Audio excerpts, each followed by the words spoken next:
कल मिलते हैं छपरा। जी हाँ दोस्तों, खेसारी लाल यादव जी का चुनाव में आ रहे हैं रोशन रोही, जेल स्टार रोशन रोही जी आप सबके बीच में कल आ रहे हैं ट्रेनिंग स्टार खेसारी लाल यादव जी का चुनाव प्रचार में। बता दें कि इस टाइम पे अभी ट्रेनिंग स्टार खेसारी लाल यादव जी चुनाव के मामले में अभी बहुत ही ज़्यादा सीरियस हो गए हैं। बता दें कि ट्रेनिंग स्टार खेसारी लाल यादव जी जिधर जा रहे हैं उधर माहौल बना के एकदम आ रहे हैं। बता दें कि अभी चुनाव प्रचार बहुत ही ज़्यादा वायरल चल रहा है। बता दें कि ट्रेनिंग स्टार जिधर ही जा रहे हैं उधर ही बहुत भीड़ लग रहा है। बता दें कि दोस्तों जेल स्टार रोशन रोही जी भी कल आप सबके बीच में प्रचार करने आएंगे ट्रेनिंग स्टार खेसारी लाल यादव जी का। आप लोग इस वीडियो को देख सकते हैं कि रोशन रोही जी क्या बोले हैं। कल मिलते हैं छपरा खेसारी भैया के चुनाव प्रचार करने के लिए, देख सकते हैं वीडियो। नमस्कार, प्रणाम। हम आप सबके भाई मगही गायक रोशन रोही और हम कल आ रहे हैं अपने बॉस बड़े भैया खेसारी लाल भैया के चुनाव प्रचार में। तो आप लोग समझ सकते होंगे कि इस वीडियो को आप लोग देखकर कि जेल स्टार रोशन रोही जी कल आ रहे हैं छपरा ट्रेनिंग स्टार खेसारी लाल यादव जी के चुनाव प्रचार करने के लिए। तो आप लोग मिलिए, कल आइए छपरा और मिलते हैं जेल स्टार रोशन रोही जी के साथ और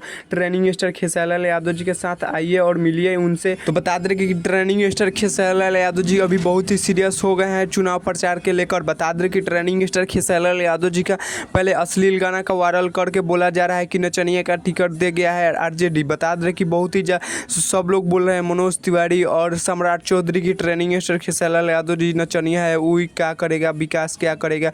तो उसी पर लेकर अभी ट्रेनिंग स्टार खेसारी लाल यादव जी बहुत ही सीरियस हो चुके हैं चुनाव को लेकर। और बता दें कि बहुत ही सारे जगह घूम रहे हैं training star Khesari Lal Yadav ji. Training star Khesari Lal Yadav ji जिधर जा रहे हैं पूरा तबाही मचा के रख दिए हैं। बता दें कि पूरे गाँव में घूम रहे हैं ट्रेनिंग स्टार खेसारी लाल यादव जी और बहुत ही औरतों से मिल रहे हैं कि क्या समस्या है, क्या करना है जीतने के बाद। बता दें कि तो यही कुछ खबरें थे। रियल स्टार रोशन रोही जी कल आ रहे हैं ट्रेनिंग स्टार खेसारी लाल यादव जी के प्रचार में, तो उनसे मिलिए। और तब तक ले मिलते हैं किसी नेक्स्ट वीडियो में। हमारे चैनल पे नहीं तो चैनल को सब्सक्राइब कर लीजिएगा और वीडियो को लाइक कर दीजिएगा और वीडियो को शेयर कर दीजिएगा। तब तक ले मिलते हैं किसी नेक्स्ट वीडियो में। तब तक ले जय भारत, जय भोजपुरी।